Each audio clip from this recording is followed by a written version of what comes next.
In today's video, I'm going to teach you how to fix Microsoft Outlook not sending or receiving emails unless you restart the app.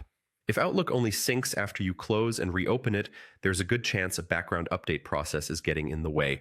We'll adjust a simple Windows setting to stop that conflict. Don't worry, this is straightforward, and I'll walk you through it clearly. Start by fully closing Microsoft Outlook. Make sure it isn't just minimized. It should be completely closed so nothing is running in the background while we make the change.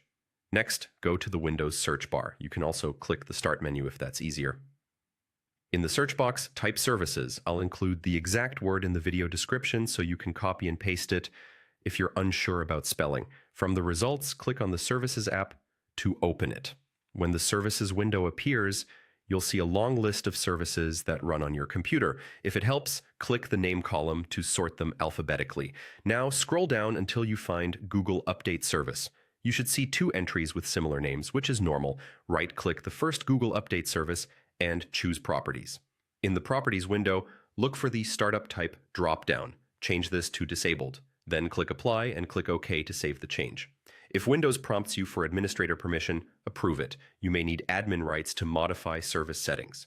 Now repeat the same steps for the second Google Update Service entry.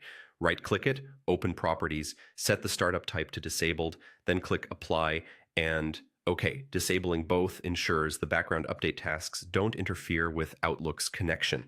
Once you've done that, close the Services window. Go ahead and open Microsoft Outlook again. At this point, Outlook should send and receive emails normally without needing to be restarted each time. A quick note, turning off Google Update Services prevents automatic updates for certain Google applications on your PC. If you ever decide you want those automatic updates back, you can return to the same place and set the startup type to automatic or manual. For now, this change often resolves the Outlook syncing issue. I hope this helped you get your inbox flowing again. If it did, please like the video, subscribe to the channel, and share it with anyone who might need this fix. If you have questions or run into anything unexpected, drop a comment below, and I'll do my best to help. Thanks for watching, and I'll see you in the next video. Take care.